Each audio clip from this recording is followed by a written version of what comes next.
Hey everybody, welcome to the Throwback Thursday GMG channel. Hey boy, howdy. Why am I doing this? Well, this is a brand new YouTube channel associated and sort of parented off of the GMG main channel because in 2025, the YouTube algorithm has now changed. Subscriber counts don't mean anything. View counts don't mean anything. You only get pushed in the algorithm, which means succeed financially and are able to keep doing this. If your content is of one type, I don't even know if this is going to work for this channel. But I have 4,000 videos, of which over 200 are out of print, small print, and just classic tabletop games under the hashtag Throwback Thursday logo. So in this hashtag Throwback Thursday episode, you're going to get to go through all 200 of those, which you've probably never seen if you're relatively new to the channel. They are old. But you mean some of these games are 20, 25, 30 years old anyway.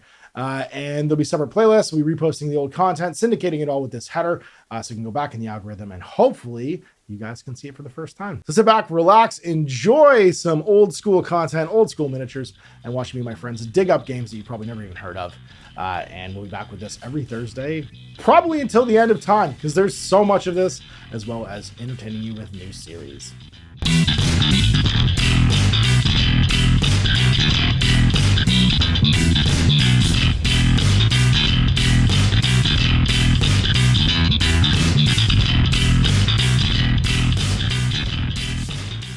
Hey everybody, welcome to another episode of Throwback Thursday. Today we're going to be taking a look at something totally different. Now for months, and actually going on 18 months now, like a year and a half, I've been wanting to do some other Throwback Thursday games that we haven't gotten to yet. And I kind of was waiting for the right time to do it. And one of the problems with that is when you're busy making 7 days a week of content, the right time sometimes never comes along for certain things. So I had a free day today. I'm sick of waiting and I'm going to basically just do it. We're gonna play Confrontation 3.5. So let's talk a little bit about 3rd edition Confrontation. This was the final iteration of Confrontation as I knew and played it. There is a 4th edition of Confrontation that was played with fully painted, pre-painted plastic vinyl miniatures, but I don't really consider that to be the same game, as it lost pretty much all of its artistic involvement of the players. And it didn't feel like the same game. It was no longer a skirmish level game. It was a company-sized battalion level game, and not really the spirit of what Confrontation had been for almost 10 years. So we're going to just sort of contain ourselves to the 3rd edition and prior of Confrontation in the Rackham universe. This is probably one of my all-time favorite skirmish games. You'd play typically around, well, the tournament style was you would play 200-point games with 100-point sidebars that you could flip in depending upon what the scenario was, which is a handy way of doing things. It's a bit like the 2-list thing for Infinity. And all of your miniatures came packed with a card with all of their stats on them. So for instance, I'm going to play a 150-point game here just to demonstrate how the game works. And your average hero, for instance, could be anywhere between 100 and something and 50 points. This is Rackham the Duelist. This is a German card form because one of the things when we were collecting these miniatures, they were actually fairly unavailable in North America. So a lot of my cards, you'll see this one's in English, but this one here is in French. This one here is in German. And that's just... That was you learned a lot of words that you didn't know before in other languages playing this game, as you had the reference cards typically, or at least terms, as you had the reference cards in different languages. But really, they didn't, as long as you knew what was what, it didn't really matter what language it was in, because it was just keywords and then the actual stat lines. So the numbers and the symbols aren't going to change at all. So the anatomy of the card is fairly simple.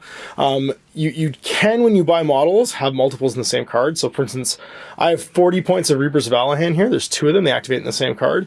And then two sword players as well. So this right here is 80, plus 40 is 120, plus 28 is 148 points. So roughly a 150-point list. There are upgrades and stuff you can attach to people. So there are like... artifact cards and stuff that heroes can buy, but I didn't bother with any of that stuff here. We're just going to keep it simple and sorty. And then on the other side here, I've got some big beaters. This is the Alchemists of Durs. Archeon Sanath is one of the great heroes. And then we've got a Tiger of Durs, which is one of the big beasties, and a Hybrid, which is one of the sort of like I guess they're not really drones. They're humans that have been augmented and modified. And these two factions will be what we're playing with today. So we have the Lions of Alahan, and the Lions of Alahan are kind of the good guys.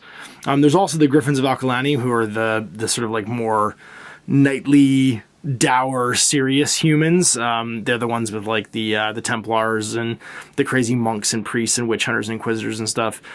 The Lions are sort of like the big free society. They're the America. They're the Captain America, red, white, and blue. The Signar and War Machine. The sort of like the big good guy sort of like faction. Although they do have some bad doers that work for them as well, and they're not necessarily always doing the right thing. They kind of have a, how can I put it, a Brotherhood of the Wolf sort of vibe to them. So you can tell very much things are inspired here by the Musketeers, by, this sort of the Court of Louis XIII French, and then we've thrown a little bit of sort of fantasy stuff here with the sword players and stuff too. Rackham miniatures, what attracted us at the time with this game was the miniatures are gorgeous. They're a little bit dated now, a few of the sculpts, but for the most part, these guys set the standard for miniature sculpting for the next like 15 years. And they also did things with painting you'd never seen before. So all this like non-metal metal you see here in the cards, this is the first time anybody really ever seen that in miniature gaming. And we're talking about like 99, 2000, 2001 when this stuff was coming out. And it kind of blew everybody's minds. These are all painted by me. This is my collection of alchemists and lions. Well, part of it. There's a whole carrying case on the floor next to me right now that has stuff in it. And they were all built and painted probably 10 or 15 years ago when we were playing Confrontation. I was probably playing Confrontation like 4 or 5 times a week. Me, my buddy Nico, my buddy Christian were playing it a ton. So this is a good little demonstrative force here. We've got two sort of like mid-level heroes. They're both in the 80s. We've got a big like wild beastie here, which is the tiger, and then a sort of like average sort of beater, like a slightly above average beater with the hybrid. Then we have the Reapers and the Swords, who are the sword players, who are sort of like some light fighters, some medium fighters, and then Arakan, who's again a medium class hero. So you can see numbers on one side and sort of like beef on the other as we play the game. So the game itself is relatively simple from its core mechanic. The fighting mechanic is probably the only thing that's going to like confuse you guys a little bit. But to actually like go through the stat lines is pretty simple. The first thing you should probably realize is that everything is in metric here. So this is all in centimeters. So this guy can walk 10 centimeters or run 20. Right here, this is an initiative, just like 40k. So initiative is how fast you're in combat. There can be bonuses and penalties to that in a fight. And then this right here is his melee attack and his strength. So he has a melee attack of 4, so he rolls a dice and adds that when he makes attacks. And then he has a strength of 3, which is what he'll add to the final total when he's hitting somebody. Then right here, and there's the damage system for this game is great too, but we'll get there. This is his defense and courage. So when he's defending, he adds that first number, and then courage and his armor. And then when he's taking a hit, you subtract that basically from the strength of the opponent hitting you to see how much damage the guy does to you when you get hit. Then we have his shoot value. Now, not everybody has this stat, only if you're armed with a gun. And you can see here he has a percussion pistol, which is strength 6, range 10, 15, 20. And what that means is actually your range bands are your difficulty to hit. So there's a set difficulty to hit for each range band, and then you roll a die and add your shoot bonus here, which is your little arrowy thing. Then you have courage or fear. Now this guy's got a courage stat. The colors are basically reversed. It's purple with a gold pip. If it's fear, it's gold with a actually I can show you with a sort of purpley pip. So like he causes fear, the Tiger of Durs, so you can see it's purple there and it's a higher number instead of this. And again, when someone causes fear and attacks you, you could rout, and what you do is you roll a die and add your courage to try and beat that. The fear target is basically a target number for people's courage tests. And then finally you have the authority down here. Most models, sorry, not authority, your discipline. Authority is a skill. Discipline is what you use for determining who goes first every turn. So for instance, your heroes, their discipline is usually pretty high, and that's what you dice off with to see who's going to pull a card first for activations. Now, Archeon Santh's got really good discipline. He's probably going to be generating the order for the turn most of the time. He's got a discipline of 7, which makes him super fast. Now, like I said, when you build a team, all you have to do is stay inside the same faction, and then heroes can get magic items and stuff too. But you're just restricted to however many guys came in the pack for each card. So it's usually 3 models per card maximum. So I've got 2 Reapers in this card, 2 sword players on this card, and then of course characters are always unique, and these guys are too many points to have more than 1 per card here. And that's really it for setting up a game. Now the game table itself, you can see here, it's a fairly strange size. It's in centimeters, so it's actually 60 by 120 centimeters, which conveniently is 4 by 2 feet. So I've put together a table here for a confrontation game, and we're going to play Bloodbath. So Bloodbath's a nice simple scenario. The deployment zones are a bit maybe strange for people who play other games than Confrontation. You actually deploy midway through the midfield, so you can't deploy within 10 centimeters of your home edge, which gives you a buffer for fleeing and stuff.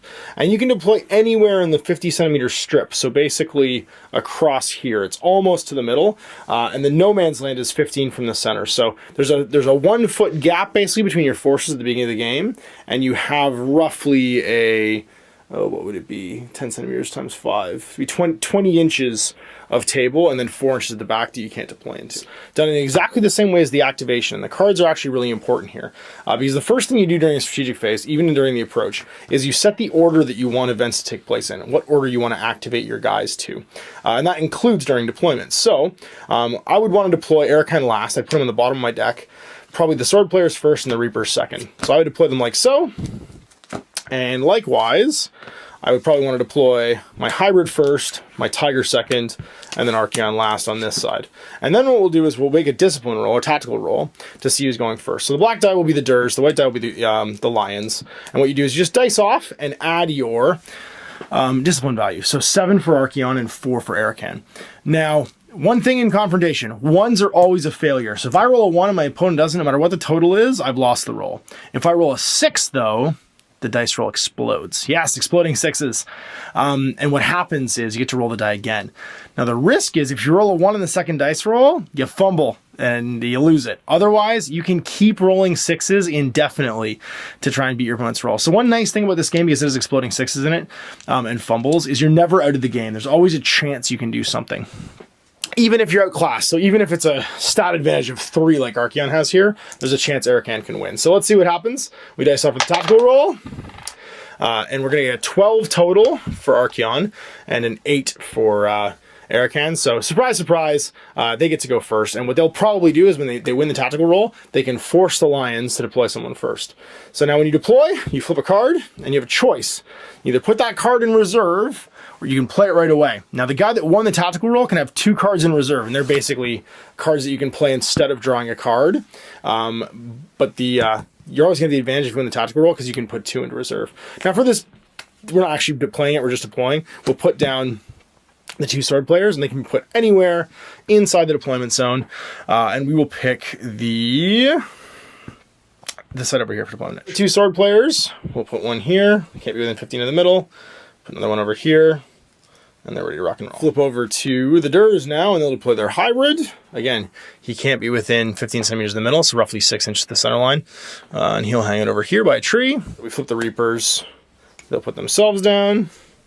And oops, they're on this side, so they're going to hang out. We'll give a Reaper to each one of the sword players with some backup, someone to shoot with as possible, but stay in cover. It's our 2 characters. We're going to have Arakan get put down. He'll hang out in the middle over here with everyone. And Archaon Sanath, and he's going to hang out with the Tiger. We're deployed. Let's talk about some core mechanics. Everybody can do long, basically complex skills or short skills during the course of an activation. So when someone's card gets flipped, after we make the tactical roll, we set our cards, we make the tactical roll, and we start drawing cards. You can do basically long skills or short skills. So long skills are things like running, you move twice your movement, can't make any shots. Charging, twice your movement into base contact, you get to fight afterwards. You can then focus, which will allow you to do things with magic, not relevant here. And then you can do other short skills, which can be combined, like walking, firing, making a melee attack, disengaging, or even walking after you kill someone with a melee attack, and they can be in any order. So we're basically set now to start playing the game, and what we'll do is we'll set our cards. I'm just going to set them in exactly the same pile as previous, because it makes the most sense to keep your powerful pieces last, unless you think you're going to win the initiative roll. So, for instance, if we kind of like move up to each other and shift forward during the first part of the game, once somebody's in charge range during their activation, you're probably going to see the character pieces swap from the bottom of the pile to the top. Phase, we'll make our tactical roll to see who's going first. And they both explode, so on either side they've exploded now. It's probably worthwhile for both to roll again to see what they get, because Archaon probably doesn't want to risk Arakan going higher than him. So Archaon, let's roll. He's going to get a 5 as his second dice roll, so he's got a total of 18. Let's see what Ericon gets. He's going to get a total of 9 plus 4 is 13. So a nice roll, but it's still going to be the Durs going first. We've got our hybrid here, and what we want to do is we want to activate this guy, but we're outnumbered right now. So we run the tactical roll. That means we can put a card in reserve, we put it beside our deck in reserve, and then we force the other player to go. Neither of us has card advantage right now, so we would then flip from, whoops, this side. He could also put his sword player in reserve. You know, sort of playing chicken basically and saying, well, I don't want this guy to go yet. Pull another card and say, well, I'll put my second card in reserve and now it's back over to you, buddy. And you can't put any cards in reserve. So you know what your next card is. You know it's going to be the Reapers, or you can finally go and play your sword player. You go at the same time. And the plan, of course, here is to do something that baits out these big heavy hitters. So unfortunately, I don't have any measuring gauges in metric. I just realized I really should get one or have one made. But what we're going to do is we're going to run. So this one's going to run. He's going to spin. Facing is, of course, free during a run move. And he's going to run around and try and pull out the charge of this tiger. Even in front of the first sword player to try and accept that charge. Go into the actually activated deck. Goes back over. Now, he could choose the Durs player because he knows Archaon Sanath is this card to play him. Or he could go to his reserve deck and play one of the reserve cards. And he probably wants to play one of the reserve cards to try and get himself into a place where he's back to card advantage. So he'll play the hybrid. The hybrid's going to go, and he's going to try and make a charge. Now, he does have a gun. He has a neural crossbow, which is pretty good, so he could just sit back and shoot. Or he could charge in and fight. And he's not a terrible fighter, and he has a skill called Mutagenic, which also makes him badass in fighting. I realized I forgot to assign my Mutagenic dice. Everybody in the Durs army has the skill Mutagen, and for every 100 points or part thereof, we're playing a 150-point game of game size, you get to assign Mutagenic dice to people. And what they can do is they can use them to add to their stats during their activation. So it's most likely Archaon and the Tiger would have just kept those for themselves, as they have the most to benefit from having mutagen. Actually, never mind. You don't get that Tiger because you're not mutagenic. So it's going to be over there on the... he's made from mutagenics, but he's not actually mutagenic. So it's going to be on the hybrid and on the man, the legend, Archaon Sanath himself. That will get some mutagen. So what happens now is the hybrid can choose during his activation to roll a die, or roll that die, and add to it his mutagen level, and he's mutagen 0, and he can up his stats, everything basically except for shoot. So he can up his every stat can be upped by 2 plus your mutagenic level, so he can basically upgrade all of his stats by 2. Let's roll and see what he gets. If he rolls a 1, of course he fails. He rolls a 4 though, which means he could add 2 to his fight stat and 2 to his strength and make himself 5-8 for this turn, which seems like a pretty good deal. So that's what we'll do is we'll make ourselves, 5-8. And then we will charge 20 centimeters. So checking range, he was well within range of that sword player, and we don't actually resolve the combat yet. You only do movement actions and shooting actions in magic during the activation step. Phrase splitting in combat actually happens as its own separate phase. So with the hybrid having gone out of the reserve pool, he's now activated, and he'll go over here and go into the activated pile, and it goes back over to the lion player, who can now draw a card.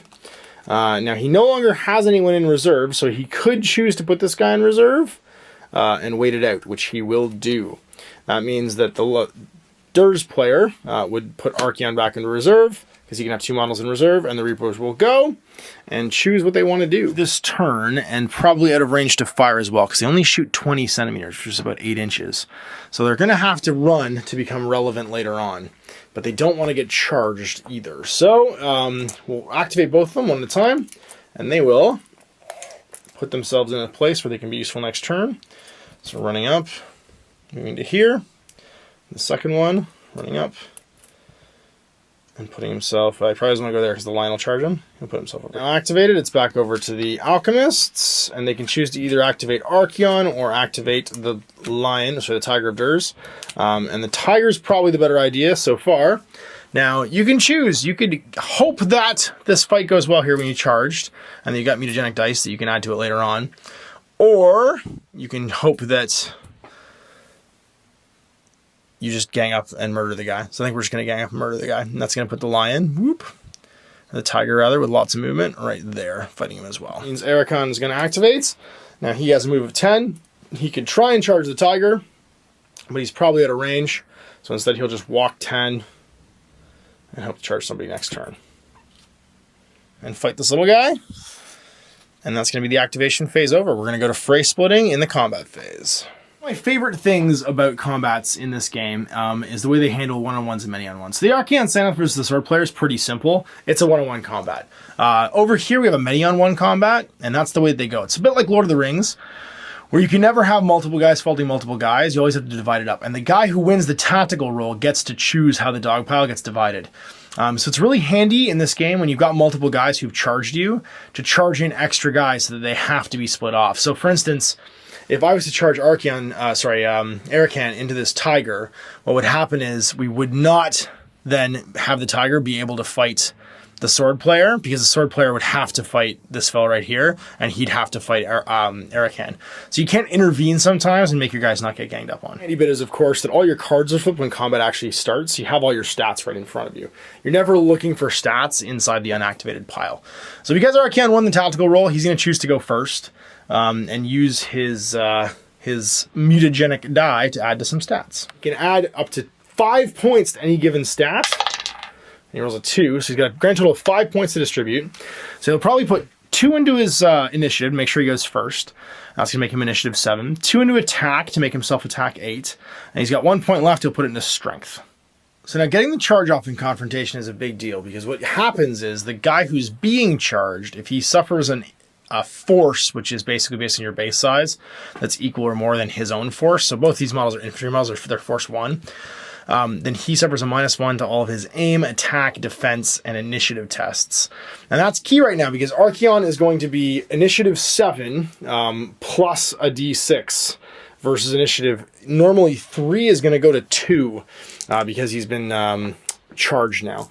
So let's roll and see who's going to win the initiative roll. Again, black will be the Durs, and it's an automatic fail for the lion. He'll lose the initiative, and that means he has to declare his attack and defense dice first. The one-on-one combat, each side gets 2 dice. No matter what, they can sign however they want. The many-on-one combats are handled slightly differently, and it's to give the defender the possibility of basically surviving. So the sword player has 2 dice. He needs to assign them. He's not super excited about Archaon hitting him, but he doesn't want to make it dangerous for Archaon to just do everything into attack. So he's going to decide that he's going to put 1 into attack and 1 into defense. Archaon's pretty heavily armored, and he decides that he's going to try and put a dice into attack and defense as well, just so he doesn't risk getting wounded early on. So he'll assign 1 and 1, make an attack dice. Now the sword player can choose to not use a defense dice and defend, but he knows there's only 1 attack coming his way. So both will roll die and add their stats. Now the sword player's defense is normally 3, but he's been charged, so it goes down to 2. Archaon's is 8 right now, though, because he added to it with his mutagenic bonus. So the red will be Archaon, the white will be the sword player. Remember, 1's fail and 6's explode. And what's going to happen is Archaon's going to get a total of 11, and it's going to be a total of 7 for the sword player. So it's going to go through and actually hit him. Now, the difference doesn't matter for the strike. What matters now is the damage roll. Really interesting damage system. What happens is you roll a die. The low result is the location you hit. It's the lower of the 2 dice. So a 1 you hit the legs, a 2 you hit the arms, a 6 you hit the belly, a 3 you hit the belly, a 4 you hit the chest, and a 5, 6 you hit the head. So the higher each individual dice is, the better. The second die, the high die, you add to your strength and then reduce minus the resistance of the target. So for instance, the sword player, he's resistance 6. Archaon's strength right now is 8. So he's gonna roll 2 die, and it's going to be double 4s. Now, it's interesting. That trumps everything, because double 4s is a critical hit. Normally, if we were tracking this normally, it would be 4 is the location, so that would be the chest, and then 4 plus strength 8, 12, minus 6 is the result. So you go to the chest, and you count down to a result of 6, whoop, and it would be a critical wound. Now, conveniently, what's happened is we've rolled a double 4, and that trumps that, and that actually saves this guy a little bit, because he would be critically wounded, he'd be red, but a double 4 is an automatic serious wound. So a bit of luck there for the sword player. But a further bit of bad luck, Archaon has a special rule, because he's got a thing called the sword axe. Whenever he rolls a critical wound, no matter what it is, even if it's a double 1, which is normally just you get away scot-free, you're killed outright. He snips your head off with his sword axe. So the dice result said it was critical. The actual critical result was a serious wound, and Archaon's special rule, where he rolls doubles when he rolls to hit you, is you're just straight up dead. Now Arcane has another really cool special rule called Brutal, which means that when he makes attack rolls in melee, his 5s explode like 6s, which is kind of super handy. But it doesn't matter. The sword player has literally had his head snipped off, like it was a tulip to guard, like gardening shears, and that means this defense dice becomes irrelevant, and Arcane Sanath has finished his activation. Go to the many on one. In a many on one, the many all just get 2 dice, just like in normal combat. They get 2 combat dice. So it'll be 2 and 2 on the tiger, and on this little fella, the hybrid. The defender gets 1 base die plus 1 for everybody in melee with him. So he's going to have a grand total of 3 dice that he can assign to attack and defense. Now the Tiger of Durs has a special rule called Brutish Charge. Turns where he charges, he gets an additional die, but he can only use that die if he makes a charge during the turn. He still gets it though, even if he's split off from the combat later on, just because he's caused a charge, he's basically got the momentum now for an extra dice. What you do is you make 1 test for the defender, and then you pick the highest initiative of the group, and then get to add +1 to it for each additional combatant. So the Tiger's got initiative 4, so we'll pick him over the hybrid, who's initiative 3. And that's going to mean that we get to roll 4 plus d6 plus 1 for the additional opponent. So 5 plus d6 versus the 3 for the sword player. But the sword player has been charged by a force of 1, 2, 3 because there's a cavalry guy in there too, a big monster. So you'll have a -1 yet again, which is taking that to 2. And it's a grand total of 6 for the lion. 5 plus 5 is 10, and it means that they're going to get to go first, and that means the lion has to assign his dice before they do. So the sword player not super excited about the fight, and of course, having lost the initiative, he's going to put all of his he's going to put 2 dice into defense and 1 into attack, just in case something cool happens here. Now, it comes over to these guys. They get to assign their dice, and we've got a mutagen die still on the hybrid. So let's roll the mutagen die and add stuff to him.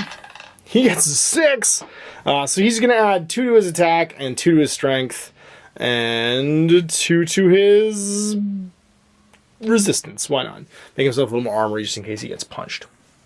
And he'll assign 1 and 1 just to keep himself safe. Now, the Tiger has a special skill called War Fury. And War Fury means that you get to, if you put all of your dice into attack, gain another bonus attack die. And that's what's going to happen here, is we're going to put an extra dice into attack, and the Tiger's going to go all into attack. Tiger here is going to spend an attack die and take a swing against ye old sword player. So his attack is 5, and he gets to roll d6 and add 5. The defense right now on the sword player is 2 because he's been charged, and he will spend a defense die to try and parry it. So let's see what the attack total is first. It's going to be d6 plus 5, and it auto fails, but we still spend the defense die, and it goes away because you don't get to choose until after you roll. With the announcement of the parry before the roll, it means that goes off. So then it's going to go over to Mr. Hybrid. The clone then picks his attack dice and chooses to swing on the sword player. The sword player uses his last defense dice to defend and hopefully survives the exchange. So rolling off yet again, we've got an attack right now of 5 on the hybrid because he used his mutagenic dice. And the sword player has a defense of 2. Let's see what happens. It's going to be a grand total of 6 to 7 as he just squeaks the blow through and hits him. So with a strength of 8, we'll roll right now to see the location and type of damage. So 2 is the low number, and that means he's going to hit him in the arm. So the sword player has been struck in the arm. And a strength right now of 8 plus his roll of 3 is 9. Minus the defense of 6 goes to 3. So 2, and then we count to 3. It's going to be a light wound. And that's what these are for. So you usually get these little cardboard chits in Confrontation. What I would do is I would glue them to additional artillery dice from Warhammer, so I could just track statuses on guys. So this is stunned, which just means -1 to all your tests. This is a light wound. This is a serious wound. And this is a critical wound. And so we're just going to be lightly wounded, whoop, like this, which is bad news. He survived the exchange, though. He is now able to strike back. With the hybrid out of attack dice, it makes sense that the 3 attack dice left hybrid is the target. All he has to do is roll to hit and not roll a 1. He's -1 to his test, but there is no defense dice here. So he will try and stab this tiger. if he can conceivably do it. Now, there are negatives to the roll. So if he rolled and had a sufficient like wound, like if he was critically wounded at -3 and his stat was low enough, because his stat's only 2 right now, he could actually go to 0 and miss. But he gets a grand total of 6, goes to 5 because of his light wound, and he hits the Tiger of Durs. The little guy, and what happens is he gets to roll his 2 dice now to see what the damage is. It's going to be a location 2, which is the arm, and a total of 8 minus the resistance of the tiger, which is 9, takes it to -1, and that means it's just a stun. Now at -1, however, which is nice, but this is still going to be bad because we've handed initiative back over. We've done what's called an exchange, which means we've gone all the way around once, and we're going to continue making exchanges now, but the only guy with dice left is the tiger, and he'll just make continuous exchanges on the defenseless or defense dice-less sword player until he gets worn down. -1 to his rolls, though, not that's going to matter. He rolls a 6 with his first one, which explodes, but he won't bother re-rolling and risking rolling the 1. He's strength 9. Oh, sorry. He's only resistance 8. It didn't matter. We're still stunned. He's strength 9, so let's roll to see what the damage is in the sword player. So it's going to be to the 4, which is the chest, and a grand total of 14 damage. And 14 minus 6 is 8. So to the chest, we count down to 8. That's going to be critically wounded, which is worse than his current condition. So his light wound will jump up to a critical wound. And what happens here is if you take lower wound levels, basically, if he was taking another light wound while he's critically injured, he would then go to dead. It's not as bad. You go up 1 condition level, and that will just kill you. His second attack misses. Oh, he might live. And his third attack hits. Okay, and he won't risk rolling it again. So no matter what I roll here, unless I roll double ones, and we don't, we roll location belly, and then 6 plus 9 is 14. 15. Yeah, 14 minus is going to be 8 again. That'll take us down to a critical, which bumps him up to a dead because he's already critically injured. In the combat, with all of the results done, the stun will stay on now until the end of the combat round, which is now finished, so it goes away too. And we're going to start a new turn. The sword players are gone, which means only 2 cards in the deck, but they will get a pass now for the Lions. The phase where you kind of want to flip your deck over. The hybrid's probably going to want to go last, and Archeon's going to want to go first. So shuffling or organizing up their deck, the Durs player is done. Removing the sword player card from their deck, the Lion player will then do much the same thing, although he will have the Reapers of Allahan go first. What about this poor little sword player's fear test too when he got charged by that lion? He might have actually routed, or sorry, tiger rather. The tiger's fear stat is actually 8, and I believe the courage stat on the little sword player is 5, so you need a 3+ to beat it. And he gets a 6, so he was fine. He also, because he has the bravery skill, he doesn't count 1s as automatic failures for fear tests, and he counts 5s as exploding 6s for rolling. All with the card piles made, let's see who's going first. +7 for Archeon, and +4 for Rackham. We're going to assign our mutagenic dice again. It'll be 1 and 1. There's only 2 guys here on the field, and we still have 150 points of army on the table. And not shabby. It's a 9 to 10, so just squeaking by and getting to go first. For the Durs. And this is the turn where he does want to go first, and he's going to assault Rackham the Duelist. Now, it's during his activation, so he's going to make a mutagenic roll. He's mutagenic 3. Oh, and he rolls a 1. Oh, losing his mutagenic bonus. He's still going to make that charge. Whoop, and pile into old Rackham the Duelist. Flipping now, it will be the Reapers of Allahan getting to go next. And they have a choice. They either hope that old Rackham here can deal with Archeon, and not charge these other guys, or they can charge in and hopefully beat down the rest of these fellas. So, putting their big boy boots on, they're going to go and they're going to make a charge and try and fight this tiger. Now, they have to make fear tests to charge him. So the first one, he's got bravery, so 1 doesn't fail, but he needs a 3+. He's going to get it with a 6, and he'll charge the tiger. Bloop. The second one on a 3+, try and charge it. He does.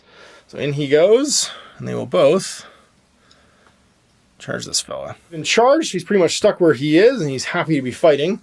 And then finally, we've got the hybrid. He will charge in, countercharge into this Reaper, and divide up the fight. He assign 2 points. He'll put them into initiative and try and go first. Charged, and he's happy to stay where he is. Having won the tactical roll, Archeon decides to get right down to business, and he's going to try and start this fight. He's got no bonuses, though. He's only initiative 5. He did, however, charge Rackham, which will drop his initiative down to 5 as well. But that makes it a straight dice roll to see who's going first. And it's going to be Rackham. Going second, Rackham decides to play it safe and put 1 into attack and 1 into defense. With that being the case, Rackham does much the same thing, and this will probably be a protracted combat. So Rackham's going to get to go first. He's got no real attack bonuses, but he is attack 5, which is pretty nice. Rackham chooses to place his dice in defense, and we'll see what the results are. So it's going to be 5 plus a 6, which explodes, which is a pretty good roll. He will choose to roll it again and risk the 1. It's going to be a 2, which is 8, plus 5 is 13. Rackham can try to defend against it. He's got a defense of 6, which means he will need this dice to explode, which it does not. 7, he'll roll for location and damage right now, and get a double 1. Oh no, double 1 means critical nothing, basically, not even a stun. And then defending, his attack is 6, rolling his die. He gets a 2 for an 8. Rackham's defense is 4. He just needs a 4+ to parry it. And he only gets a 1 though, so it goes through. Rackham has his strength of 7 versus resistance of 5. Let's see where it hits. It's going to hit to the 3, which is the belly, with a total of 6, which does not explode on this dice roll. And that's going to give him a 14 minus 5 is 9 to the belly. Oh, that's bad. It's critically wounded. Blew that double 1. So that combat's now finished. It's just more one-on-ones here. So we've got Mr. Hybrid. He's got his 1 mutagenic dice, which he put into a point of initiative, and he'll put both his dice. Well, he has to roll for initiative right now. Not putting any dice anywhere. Let's see who's going first. With the Reaper being charged, this is going to be a total of 7 for the Hybrid. The Reaper is 4 minus 1 because he was charged for 3, but that's an 8, which means he does win the initiative roll, and the Hybrid has to place his dice first. The Hybrid goes 1 and 1 to try and make it a protracted combat. And the Reaper Valahan, getting to go first though, he is attack value 4 with his sword. Gets a 6 though, which explodes. Oh, and then fails in the second roll and doesn't hit at all, but that does burn the defense dice off him, as he would have always, of course, chosen to parry. And then likewise, back in, attack dice from the Hybrid becomes a 5, which is a total of 8. Trying to defend that, 2 plus 2 is 4, and that'll miss, which means a strike goes through on that poor Reaper. Oh, and that's a bad one. Low dice is going to be to the head. A total of 12 minus the resistance of 3 is a 9 to the head, and he literally just takes that guy's head right off. By force enough, I think he's forced 2 to actually suffer a penalty. So his initiative is going to go down to 3 versus the initiative of 4 for the Reaper. He gets to go first though, 8 to 6. Deciding to go 1 and 1 and play it safe, while the Tiger, not charging this turn, decides to War Fury and put them all into attack. Attack on the Tiger is 5, but he was charged, so down to 4. And he gets a 6. Oh, this is going to be bad. And he gets a 6. 2. So it's going to be 12, 14 plus 4 is 18 total. Defense 2 on the Reaper. He's going to roll 3 consecutive 6s to try and parry it. No. So he gets hit. See the location and the damage. That's going to be to the chest. 15 minus the resistance 3, 12 to the chest. He just eats that guy. We'll end that combat. Oh man, things are looking bad for the Lions. Roll. Let's see who's going first. The piles are made, and it's going to still be Rackham. So he'll pull a card first. It's him. Hey, surprise. He'll stay where he is. But at this point, gaining tons of dice from people trying to dogpile him is probably a better idea. He's in. Now we have to make a courage test for poor old Rackham. He's courage 6 though against a fear of 8, and he's fine. Whoop. And then last but not least, there's no cards left on the lion side. The Hybrid goes, and he charges in as well. And it's going to be a 6 for him. So 2 into initiative, 2 into attack, and 2 into strength. And then 5 for Rackham. He'll put everything into attack and strength. He can put 3 into attack and 2 into strength. Initiative 5 or 5, doesn't really matter here. 6, 7 to initiative 6, but goes down to 5 because he was charged for Rackham. It's going to be the Durs going first. 3 to his initiative test because he's critically injured. He's got 1 die plus 1 for each additional guy in base to base. That's going to be 4 dice total. Whoop. and he will put all but 1 into defense, so 1 into attack, 3 into defense. Tiger with his Bestial Charge will get his 1 die, +1 for the guy in base to base, Bestial Charge, and he'll War Fury and just put them all into attack, as he usually does. And then Archeon will put 2 into attack. Yeah, 2 into attack, why not? This is the end game anyway. And then 2 in attack for the hybrid as well. First, it makes sense for Archeon to try and do the finishing blow. He'll take 1 of his attack dice, throw a defense dice down. The defender can just use any number of defense dice. He's actually going to put 2 defense dice down against Archeon's strike here. Attack 9 right now. He's going to roll a die and add 9. 13 is the number to beat. For poor old Erican. He can roll 2 dice, try and beat it though, because he did spend 2 defense dice on it. And he picks the highest of them. He's defense effectively 1 right now, because he's 4 normally, but he's critically injured. He needed a 6, he didn't get one, and that means he's going to get hit. Hits, he's going to get hit in the chest with a 14, -5 is 9. To the chest, critically injured. He's already critically injured, and that will kill Erican. More than normal game, of course. We'd be playing 300 points normally. The field is held, therefore, by the Durs. What you would do at the end of the 6th turn is take the point values left on the table with certain penalties for injury. So you're -5 points if you're seriously injured, and -10 points if you're critically injured. And the guy with the most points left on the table will be the one that wins. So Bloodbath is all about killing people. In this case, the Durs did it very well. And there you go, a quick intro to the Wargaming classic that is Confrontation 3.5. So I hope you guys enjoyed that. I would love to play more of it. I do know there are local Confrontation players that still have their miniatures, and if they'd like to come in and play some games, just let me know. I'm more than happy to throw down anytime. So hopefully you will see more of this on Throwback Thursday. I've lit the match, and hopefully there will catch a fire. I do have a lot more factions. I have Wolfen. I have... what are they called? The Keltois, I have Lions, I have Durs, I have Orcs, I have Ninja Goblins, I have a lot of Confrontation miniatures I still need to paint. And one of my favorite all-time games. So having an excuse to paint something would be a lot of fun. So anyway, I hope we'll see you for more of this on Throwback Thursday. Until then, I'm Ash. Happy Wargaming.